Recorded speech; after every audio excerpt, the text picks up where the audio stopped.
Hi everyone, Shireen from Moji Masala. Hope you're doing great. Today I'm going to be making chicken rastar, otherwise known as chicken curry.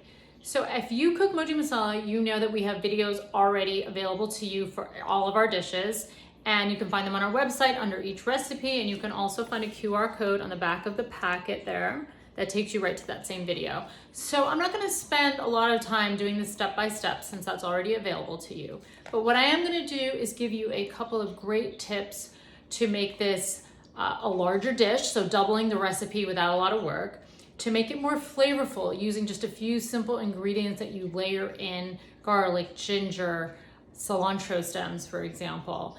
And also how to make it spicier. I know a lot of you out there want much spicier curries. You can always add heat, you can't take out heat. So we add just enough heat to have a nice finish of heat. But if you want a lot more zing in terms of chili, I'm gonna show you multiple ways that you can do that within the dish.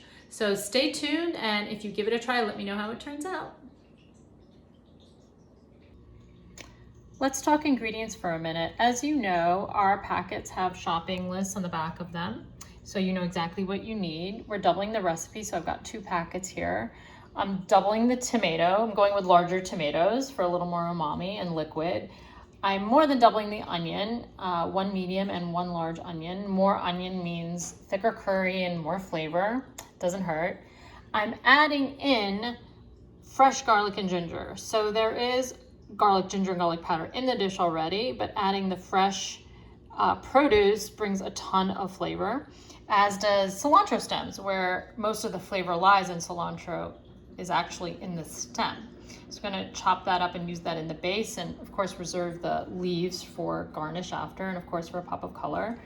The dish normally calls for about 5 chicken thighs.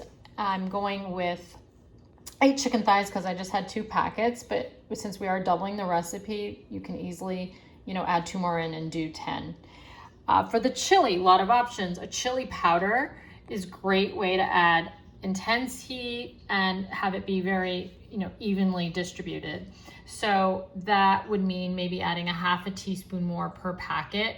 So I've got 2 packets here. I'll add either a nice teaspoon of the hot chili, or alternatively, if you're just going for more subtlety, you can use a milder chili like a jalapeno and just cut it in half and throw it in there and let it simmer and cook with the dish. It'll just penetrate slowly. Or you can use a hotter dried chili and cook it the same way. Throw it into your base and it'll penetrate through. So a lot of options, and let's see how it all turns out. Okay, so one of the things we're gonna do that's a little bit different, that's gonna make doubling the recipe very easy, is we're gonna marinate the chicken in yogurt and spices for at least 15 minutes. And you can do this for up to 48 hours if you wanna plan ahead. It will make it a lot more flavorful. But the minimum of 15 minutes will allow the juices and the salt to penetrate into the meat kind of very evenly, and that will help create a wonderful flavor profile even though you're trying to cook a lot of food at once. Okay, I'm just gonna show you the spices a little bit because obviously when you get the packets, they're all blended together, but you get a good sense of what's in there. We have some cumin, coriander, which is really the base of a lot of Indian cooking, and some freshly ground fennel seed. The fennel powder has a wonderful licorice scent and aroma. It adds a touch of sweetness and earthiness to the dishes, really, really special. Garlic ginger powder. And this is Kashmiri chili, which is very mild, and little turmeric. And then I always use Himalayan pink salt, very mineral rich, healthy, pure salt, so good.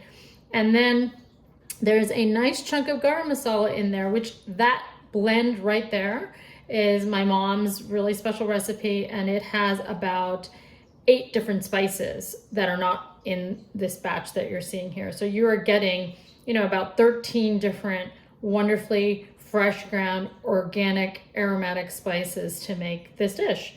And I pretty much doubled everything here except the salt. You can always add more salt at the end. It's very easy once you have your curry. So the recipe calls for about 1 1/4 salt. So I have 2 teaspoons of salt here instead of 2 1/2.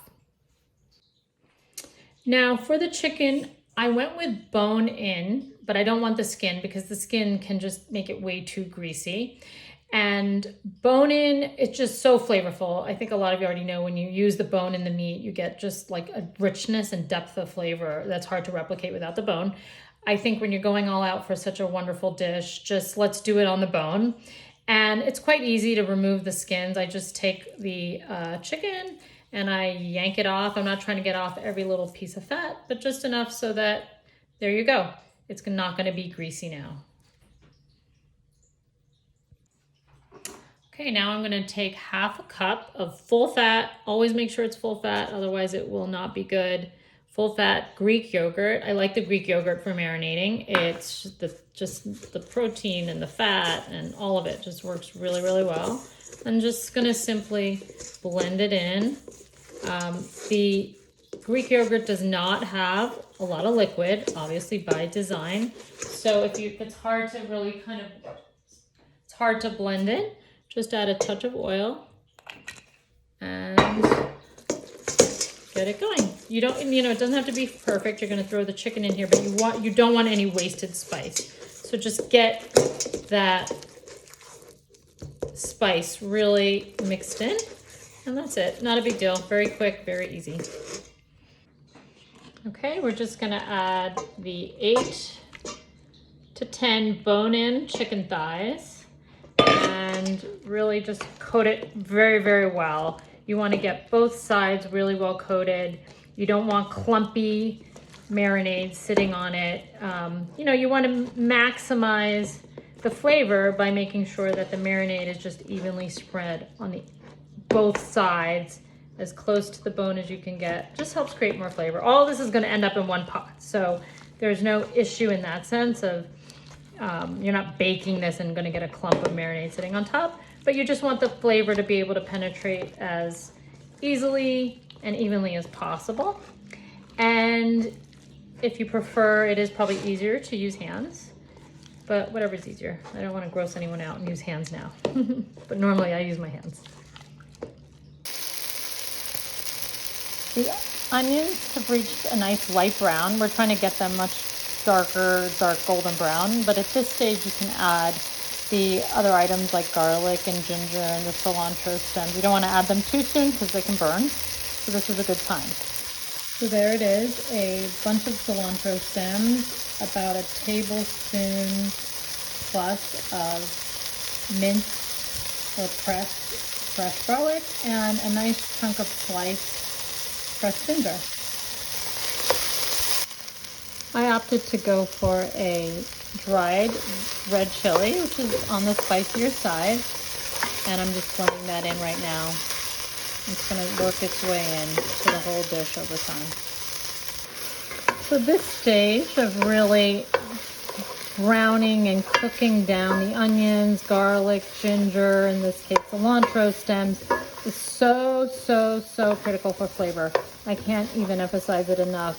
It's a step where doesn't have to take that long, but you should just get into it, enjoy it, smell all the aromas, the garlic, the ginger, the cilantro, the onions, perhaps a hint of that smoked chili, all of that. Just the more you cook it, the sort of closer to dark golden brown you get it, that's where the flavor is going to be in your dish. So there's a wonderful video on our site that shows this particular method, the Bonneau method of cooking your onions the right way and up to the right color to really make your dishes flavorful. Check it out. Once you have those onions nice and brown, you can add the tomatoes diced. I do a rough dice, not so fine, because all this tomato is really going to melt down in the next few minutes. So this is what it looks like just about a minute after adding the tomato, and then after about 3 or 4 minutes you see all that tomato cooks down and blends right in, and that oil is sort of starting to separate, if you can see that through the steam, and that's a good sign that this masala base is done. Normally at this stage you would add the spices, that's what the recipe calls for, but because we marinated the chicken with the spices, we're going to add the marinated chicken right in. So there's the chicken added in, but what I really want to show you is please scrape that bowl. Get all of those spices and flavor goblets in there. You don't want to leave that behind. So at this stage, what we're trying to do is cook and kind of sear and brown this meat over high heat and move it around a lot so it doesn't get stuck or so the pan doesn't burn. We add splashes of water as needed just to kind of get those little bits off the bottom. And we're also allowing the natural water to get released from the chicken itself and form, you know, a bit of a flavor base here. And let the chicken brown and cook in this for a little bit. Some of the browning here is really more about texture.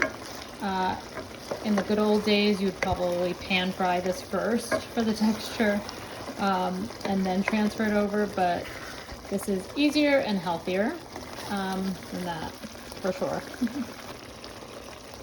Okay, you can see a lot of water has been released. It's sitting and cooking in a nice thick gravy. And at this point, I am going to add enough water to cover the chicken, just cover the chicken. And normally I'd let it simmer on medium low for about 25 minutes, half an hour. But we're gonna do something a little different today. And I have preheated my oven to 350.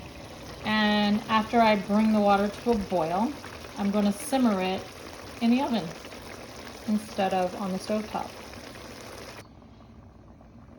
So there it is. I've just covered the chicken. As you can see, the little bits of the tops of the thighs are sticking out. And I did do the skin side facing up. I've removed the skin, but that side of the thigh I want facing up because I don't want it to get stuck to the bottom. I'm going to bring this to a boil and transfer it to the oven.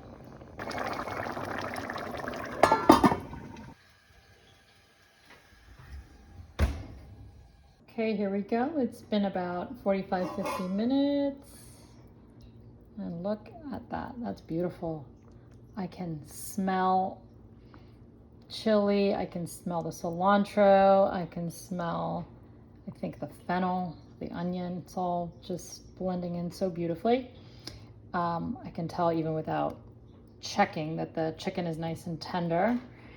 And so I'm gonna go to the final step here, which is cooking down some of the liquid. Evaporating some of that water is going to create the most delicious flavor. If it's too watery, you know, you lose a lot of that flavor. So it's a reduction, basically.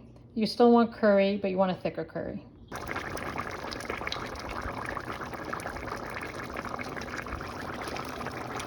Now, as this is cooking down, the chicken is really tender, and I want it off the bone. When I serve it, I don't necessarily want everyone to take one whole thigh. It's a lot of meat. And so I'm just sort of easily removing it from the bone, and then I'm just going to take the bones out when I go to plate it. Also, please remember, if you're reducing this right after taking it out of the oven, that you want to use a mitt, as the handle is going to be very hot. I just remembered that the hard way and burned myself. Okay, here you have it. It's reduced to a sort of a nice gravy-like texture rather than a soup-like texture. And when I tried it, it was not watery. I tasted a lot of the flavor of the spices and not this sort of remnant watery flavor. So I'm gonna turn the heat off. And you can see a lot of that chicken. I took it right off the bone very easily because it's so nice and tender. So now I'm gonna plate it and garnish it.